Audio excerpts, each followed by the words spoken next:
The glucose meter screamed its warning. 542 milligrams per deciliter. I jabbed my 8-year-old son Lucas's finger for the third time, praying for a different result. The number climbed. 558 milligrams per deciliter. His breath smelled like rotting fruit, ketoacidosis setting in.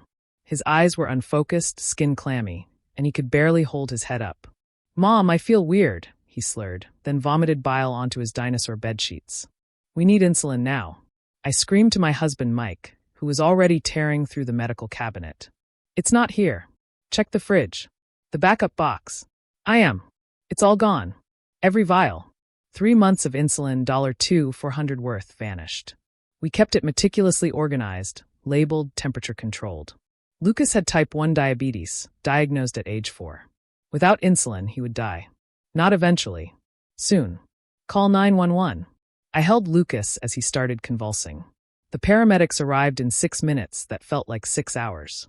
His blood sugar was now 612. They pushed emergency insulin as they loaded him into the ambulance, but the damage was accelerating. "How long has he been without insulin?" The paramedic's face was grim. "He had his morning dose at 7 a.m. It's now 4 p.m. But someone stole all our backup. Someone stole insulin from a diabetic child." At the hospital, Lucas was rushed to the PICU. Dr. Martinez didn't sugarcoat it. He's in severe diabetic ketoacidosis. His blood is turning acidic. We're looking at potential brain swelling, kidney damage. The next 24 hours are critical. Mike stayed with Lucas while I drove home, desperate to understand. Our Ring doorbell would have footage. I scrolled through the day's recordings with shaking hands. There. 11:23 a.m. My sister Isabella using the spare key. She walked out carrying our medical cooler bag, the one clearly marked Lucas's insulin, life-saving medication. I called her immediately. "Oh hey sis." She answered breezily. "Guess what? My surgery got moved up. I'm getting my BBL tomorrow. Heading to Miami tonight. You took Lucas's insulin." Pause. "Yeah, I needed the money." "Don't worry, you can get more from the pharmacy. He's in the ICU. He could die." "From missing 1 dose? Stop being dramatic. You took 3 months of insulin. Look, I needed $2,500 for the remaining surgery payment. Mom and Dad said you had expensive medication I could sell. That insulin stuff goes for good money online." My vision went black. "Mom and Dad told you to steal my son's insulin?" "Not steal. Borrow. They said insurance would replace it." "Insurance won't replace it for another 2 weeks. Lucas is in a coma." "A coma?" Her voice finally wavered. "Mom said diabetes wasn't that serious if managed properly." I hung up and called my father. "Before you overreact," he started. "My son is dying. Isabella has been suicidal about her body. She needs this surgery for her mental health. Lucas needs insulin for his life. Insulin is replaceable. Your sister's self-esteem isn't. We've watched her spiral since Carlos left. This surgery could save her." "From what? From having a flat ass?" "My son is on life support. You're being dramatic. Kids bounce back from everything." His blood turned to acid. "His organs are shutting down." "Well, how are we supposed to know missing a few doses would do that?" "Because I've told you 1,000 times. Every family dinner, every birthday, every time you rolled your eyes when I checked his blood sugar. Type 1 diabetes is fatal without insulin. Your sister was talking about ending things, Gabriella. We had to act. So you chose her ass over my son's life? That's a crude way to put it. That's exactly what you did." Mom got on the phone. "Sweetheart, you have good insurance. Lucas will be fine. But Isabella doesn't have insurance for cosmetic surgery, and she's been so depressed. I'm hanging up and calling the police." "You wouldn't dare." "I already had. They had no idea what I would do next." First, the police report. Officer Ramirez took one look at Lucas's medical records and the Ring footage and called for backup. "This is attempted murder," she said flatly. "Stealing life-saving medication from a diabetic child? That's not theft. That's attempted homicide. But she's my sister, who knowingly took medication your son needs to survive. And your parents conspired to do it. We're issuing warrants." While the police handled that, I posted everything online. The Ring footage of Isabella stealing the medication. The text messages from my parents admitting they told her to do it. Lucas's pic of photos, hooked to machines, fighting for his life. My sister stole my 8-year-old diabetic son's insulin to pay for a Brazilian butt lift. My parents told her to do it because depression about flat buttocks mattered more than my son's life. He's now in a coma. This is what choosing favorites looks like. It went nuclear within hours. The Miami clinic Isabella had paid called me. We've seen the news. We're refunding the payment and canceling the surgery. We don't take blood money. Isabella called screaming. You ruined everything. The clinic canceled. Everyone's calling me a child killer. You almost killed a child. It's just diabetes. Everyone has it. Type 2 is different from type 1. Lucas's pancreas doesn't work. Without insulin, he dies. Mom said it was like taking aspirin. Mom is an idiot who chose your vanity surgery over her grandson's life. I'm suicidal. My son is in a coma. She hung up.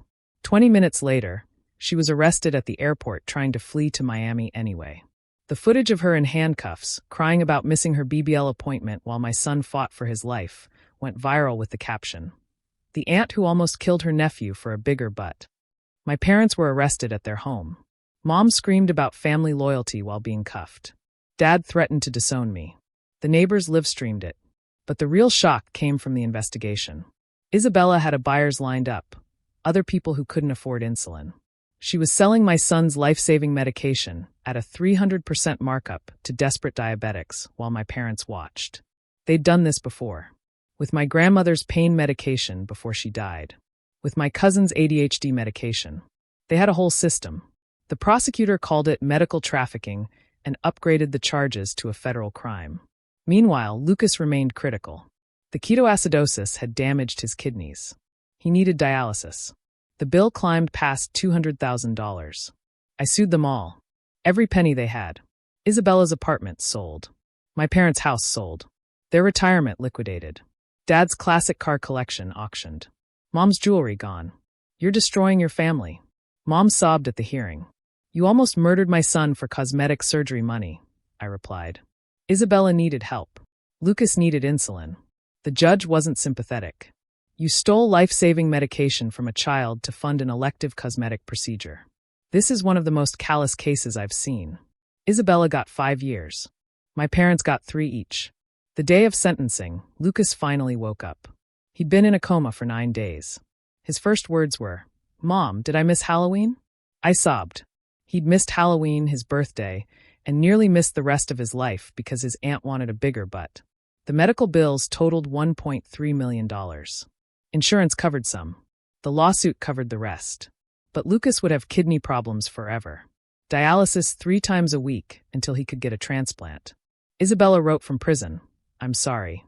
I didn't understand. Mom said it wasn't serious." I wrote back, "You watched him test his blood sugar at every family dinner. You saw his insulin pump. You knew. You just didn't care." My parents wrote, "We were trying to save Isabella." I sent them Lucas's medical bills. Every single page. 400 pages of procedures, medications, specialists, and therapies required because they decided Instagram-worthy buttocks mattered more than a child's functioning pancreas. The internet didn't forget. #insulin for implants trended for weeks. Isabella became the poster child for medical theft. Someone spray-painted child killer on my parents' house before it sold. Lucas recovered slowly. He's 10 now, on the kidney transplant list, dealing with complications that could have been avoided if he'd had his insulin that day. Isabella served 2 years before early release. She lives in a halfway house, working at a call center. Her dreams of being an influencer destroyed when her mugshot became more famous than any selfie she'd ever posted. My parents, they live in a 1-bedroom apartment, their reputations destroyed, their son and grandchildren gone from their lives forever. Last month, they sent a letter begging to see Lucas. He read it, then said with the wisdom only trauma can bring, "They chose Aunt Isabella's but over my life. Why would I want to see people who think I'm worth less than a cosmetic surgery?" I couldn't have said it better myself. They wanted to fix Isabella's depression with surgery. Instead, they broke everything, their family, their freedom, their future. And Lucas? He survived, but he'll carry the scars of their betrayal in his kidneys forever. All for a BBL that never even happened.